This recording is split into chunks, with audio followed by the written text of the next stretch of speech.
হয় কটা লাথি বলেছি ভাই? ৪,৫০০ লাথি। তার ভিতরে একটা লাথি হলো ঐতিহাসিক লাথি। ওই ঐতিহাসিক লাথি যদি কোনো বাপের কলিজায় মারা হতো, পৃথিবীর জমিনে ওই বাপ বাঁচতে পারতো না। মাকে আল্লাহ পাক ক্ষমতা দিয়েছেন, কিন্তু সেই মাকে আমরা আজকে ওলা উঠে বলে গাল করি, তাই না? এখনকার মায়েরা সব ডিজিটাল হয়ে গেছে। আমাদের দিকগার বসিরহাট, রাজারহাট ওইদিকে মায়েরা সব ডিজিটাল হয়ে গেছে। এখানকার মায়েরা কেমন জানি না, তবে আমাদের দিকগার মায়েরা সব ছেলেপিলেদের ইংলিশ মিডিয়ামে পড়ায়।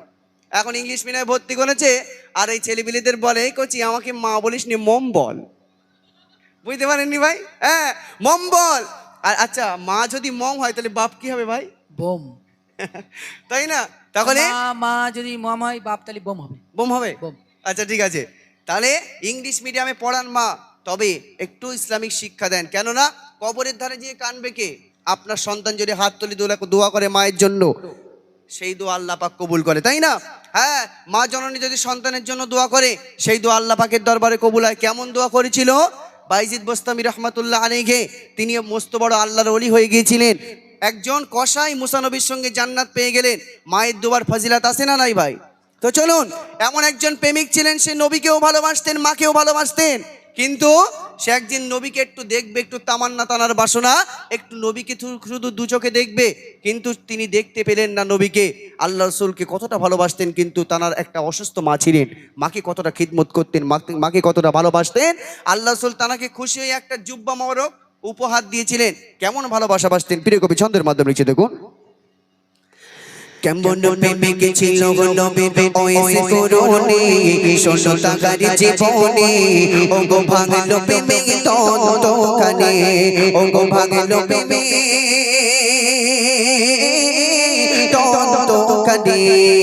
কেমন প্রেমিক ছিল নবীর ওইসে করুণী, শোষতাকার জীবনে ও গো ভাঙলো প্রেমিক ততখানি, ও গো ভাঙলো প্রেমিক ততখানি। মায়ের প্রেমিক নবীর আশিক ছিল ওইসে করুণী, মায়ের তরে থাকতো ঘরে নবীকে সে দেখে রে। মায়ের প্রেমিক নবীর আশিক ছিল ওইসে করুণী, মায়ের তরে থাকতো ঘরে নবীকে সে দেখে রে। দূরে থেকে ওইসে নবীর পাগলা দিবানা, দূরে থেকে ওইসে নবীর পাগলা দিবানা, কাছে থেকে ও মানে না। আবু জেহেল নবী ছিল না, ও গো আবু জেহেল নবী ছিল না। একদিন আল্লাহ রসুলের সাথে দিদার করবে কে?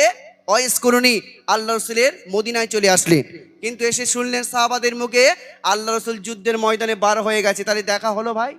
দেখা হলো না। তিনি আল্লাহ রসুলকে একটু দেখবে, একটু বাসনা, হঠাৎ করে মনে পড়লো তানার মাটা ঘরে অসুস্থ অবস্থায়, তিনি আর দেখতে পেলেন না, ছুটে আবার মায়ের কাছে চলে গেলেন, তাই না? কিন্তু আবু জেহেল ছিলেন আল্লাহর একজন চাচাতে চাচা। আবু জেহেলকে আল্লাহ রসুল বলেছিল, আবু জেহেল। আর আবু জেহেল ছিলেন চাচতে চাচা, তো চাচতে চাচা ছিলেন। তো আল্লাহ নবী বললেন, আবু জেহেল তুমি আমাকে, ও চাচা আমাকে একটাবারে একটু কলেমা পড়ো, আমি তোমার ফুলসিরাত পার করে দেবে। সে আবু জেহেল কলেমা পড়েছিল, বলে তুমি যদি আকাশের চাঁদটাকে দুখণ্ডিত করতে পারো, আমি কলেমা পড়বো। সেই আবু জেহেল তো কলেমা পড়লো না। সেই আবু জেহেলের শাস্তি কি হয়েছিল হাজি সাহেবদের মুখে শুনবেন মা, যারা হাজি সাহেব হজ করতে যায় তাদের মুখে শুনবেন। আবু জেহেলের কবরটা এখন হাজি সাহেবদের বাথরুম ঘর হয়ে গেছে, বুঝতে পেরেছেন? আল্লাহ রসুলের কলেমা পড়লো না, কিন্তু কেমন প্রেমিক ছিলেন। আল্লাহ রসুলের সঙ্গে যখন সাহাবারা বললো, ইয়া রাসূলুল্লাহ হাবিবাল্লাহ, আপনার একজন প্রেমিক এসেছিলেন আপনার সঙ্গে দেখা করবে বলে, কিন্তু তার মা অসুস্থ, আমি বাড়ি পাঠিয়ে দিয়েছি। তখন আল্লাহ রসুল বুঝতে পারলেন কে সে এমন প্রেমিক। বললো ওয়াইস করুনি। আল্লাহ রসুল বলছে, ঠিক আছে, ওয়াইস করুনি যদি আসে এরপরে কোনো দিন, আমি নবী যদি বেঁচে না থাকি, তাহলে ওয়াইস করুনিকে বলবে আমাদের সবার জন্য যেন দোয়া করে, যেন ওয়াইসের দোয়া আল্লাহ পাক কবুল করে। জোরে বলুন না সুবহানাল্লাহ।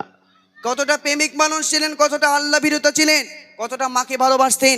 সেই ওয়াইস করুনি আল্লাহ রসুল জুব্বা মোবারক উপহার দিয়েছিলেন। প্রিয় কবি ছন্দের মাধ্যমে লিখে দেখুন।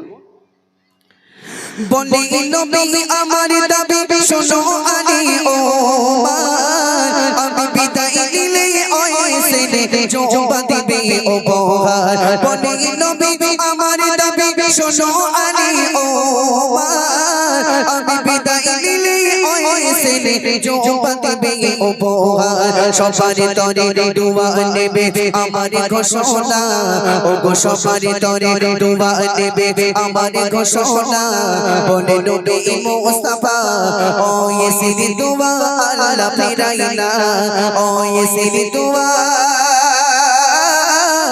আল্লাহ ফিরাইনা কেমন প্রেমিক ছিল নবী ওইসে করুণী শোনো তাকারি জীবনে ভাঙলো প্রেমে ততখানে ও গো ভাঙলো প্রেমে ততখানে। অয়স্কুরিনী মাকে এতটা ভালোবাসতেন যে আল্লাহ পাক পছন্দ করেছিলেন অয়স্কুরিনীর সেই ভালোবাসাটাকে। একটাই শুধু কাজ, ইন্নামাল আমালু বিন্নিয়াত, নিয়াত যদি সঠিক থাকে আল্লাহ পাক কবুল করে। জোরে বলুন সুবহানাল্লাহ। প্রিয় কবি শেষ ছন্দে লিখে দেখুন, মায়ের সে পাই নবীর মায়া তা তো ওইসে করুণী তাই তো খোদা হয়ে ফিদা দিল ফয়েজ নূরানি মায়ের সে পাই নবীর মায়া তা তো ওইসে করুণী তাই তো খোদা হয়ে ফিদা দিল ফয়েজ নূরানি মায়ের সে পাই খুশি নবী খুশি রব্বানা ও গো মায়ের সে পাই খুশি নবী খুশি রব্বানা আব্দুল মান্নান শোনো না মায়ের সেবা কবু ছিল না ও গো মায়ের সেবা কবু ছিল না কেমন প্রেমিক ছিল নবী ওইসে করুণী শোনো তাকারি জীবনে ও গো ভাঙলো প্রেমে ততখানে ও গো ভাঙলো প্রেমে ততখানে। নারে তাকবীর। তাহলে অয়স্কুরিনীর মতো ভালোবাসতে হবে। কেমন ভালোবাসা পেয়েছিলেন আল্লাহ রাসূল? দুনিয়ার জমিনে 10 জন সাহাবাকে জান্নাতি সার্টিফিকেট দিয়েছিলেন। আমাদের বাপ জান্নাতি সার্টিফিকেট আছে? আমাদের এত অহংকার কেন? কিসের অহংকার? জান্নাতি সার্টিফিকেট থাকবে তারপর তো আমাদের অহংকার হবে। এমন ভালোবাসা বাসতে হবে যে ভালোবাসায় আল্লাহ এবং আল্লাহ রাসূল খুশি হয়। জোরে বলুন সুবহানাল্লাহ। চলুন একটি, আচ্ছা ঠিক আছে, একটা উর্দু গজল গাইবো বাপ? বলো মদিনা সবাই একটু বলতে হবে।